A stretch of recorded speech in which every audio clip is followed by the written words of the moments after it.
Փոխվարչապետ Մհեր Գրիգորյանը հաստատում է, օրերս Գաբալայում Ադրբեջանի փոխվարչապետ Շահին Մուստաֆայևի հետ քննարկել են Ադրբեջանից Հայաստան նավթի ու նավթամթերքի արտահանման հարցը։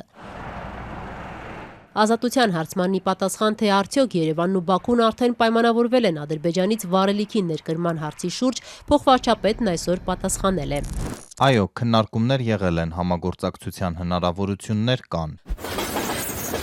Ազատությունը նաև հարցրել էր փոխվարչապետին, թե ադրբեջանական վառելիքի ներկրման ինչ ծավալների մասին է խոսքը, հայաստանյան որ ընկերություններն են մտադիր Ադրբեջանից նավթ գնել, ինչ գնի շրջանակներում է Ադրբեջանը պատրաստ նավթ ու նավթամթերք վաճառել Հայաստանին եւ արդյոք այն մրցունակ կլինի Ռուսաստանից ներկրվող վառելիքի նկատմամբ։ Այս հարցերին ի պատասխան Մհեր Գրիգորյանը նշել է.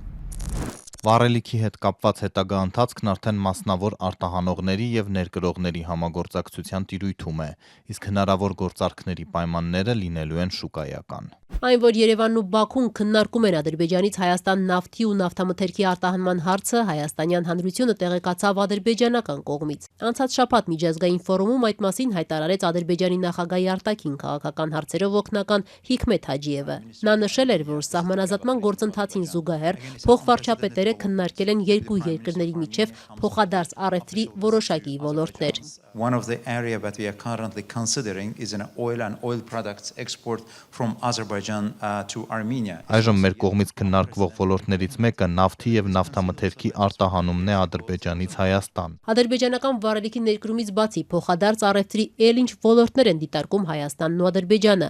Այս հարցին էլ փոխվարչապետը կոնկրետ պատասխան չի տվել, նշելով, որ այլ ապրանքների գծով քննարկումները դեռ շարունակվում են։ Կան ընկերություններ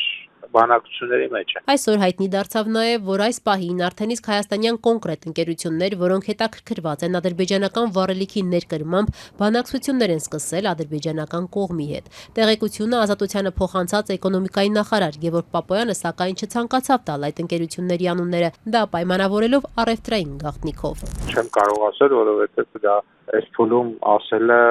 շատ խնդրահարույց է, բայց դա կազմակերպություններ են պետք է հայտարարեն, իրենց առևտրային գաղտնիքն է իրենց մատակարարման շղթաների։ Բայց հայաստանյան ընկերություններ կան, որոնք այժմ բանակցությունների մեջ են ադրբեջանական կողմի հետ։ Այո, այո։ Իսկ արդյոք ադրբեջանական վառելիքը կարող է մրցունակ լինել հայաստանյան շուկայում այն պարագայում, երբ Հայաստանը հիմնականում վառելիք ներկրում է Ռուսաստանից։ Էկոնոմիկայի նախարարի խոսքով այդ հարցին պետք է պատասխանեն գործարարները։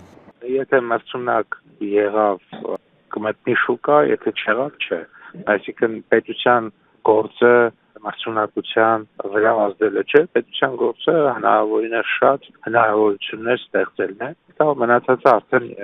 մասնավոր պետք է բանակցի, խոսի, նա կարող գնան այդտեղ բանակցեն, ուրիշ տեղ ավելի լավ գին այս անգամ իրանց տան, օրինակ դրա հաշվին, այս հնարավորության հաշվին օրինակ, կամ կարող է լավ գին լինի կարողանան աշխատեն։ Այսինքն դրանք հարցեր են, որոնք որ գործարար շրջանակը մենակ կարա պատասխանել։ Իսկ այս պահին կա որևէ ընկերություն, որն արդեն իսկ ներկրել է ադրբեջանական վառելիք, թե առայժմ միայն բանակցությունների փուլն է։ Գևորգ Պապոյանն ասաց, որ եթե ադրբեջանական վառելիքը ներկրվի, ապա այդ մասին կհայտարարվի։ Պարոն Պապոյան, այսինքն այս պահին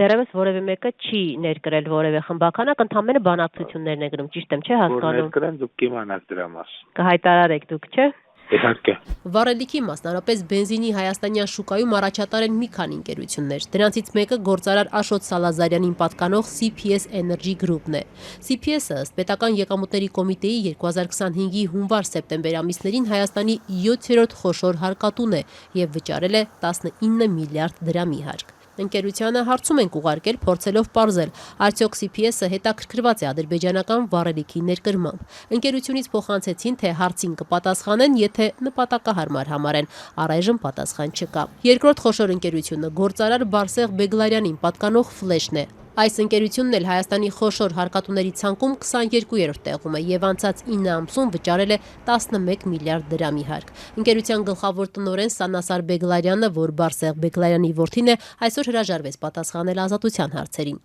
Բենզինի եւ դիզվառելիքի ներկրմամբ զբաղվող Մաքսոյելը խոշոր հարկատուների ցանկում 24-րդ տեղում է, մոտ 10 միլիարդ վճարած հարկով։ Ըստ պետռեգիստրի այս ընկերության սեփականատերն է հանրապետական նախկին падգամավոր Հարություն Փամբուկյանի որդին Էդգար Փամբուկյանը։ Խոշոր ընկերությունների շարքում է նաև իշխանական падգամավոր Խաչատուր Սուքիասյանի ընտանիքին պատկանող Սիլ կապիտալի մեջ մտնող Մեգաթրեյդ ընկերությունը, որը խոշոր հարկատուների ցուցակում 34-րդն է, շուրջ 7.3 միլիարդ դրամ վճարած հարկով։ Մեգաթրեյդը վերջերս շուկա մտած Gulf Armenia-ի 50%-ի բաժնետերն է, մյուս 50%-ը պատկանում է օտարերկրյա շահառուներ ունեցող Anis Petroleum-ին։ Հայաստանն ըստ պաշտոնական տվյալների անցած տարի 490,000 տոննա վառելիք է ներկրել, որից 300,000, այսինքն 62%-ը Ռուսաստանից։ Թե կոնկրետ ովքեր են արդեն սկսել բանակցություններ ադրբեջանական կողմի հետ բենզինի եւ դիզվառելիքի ներկրման համար, պարզ չէ։ Այս շուկայում խոշոր խաղացողներն առայժմ լռություն են պահպանում։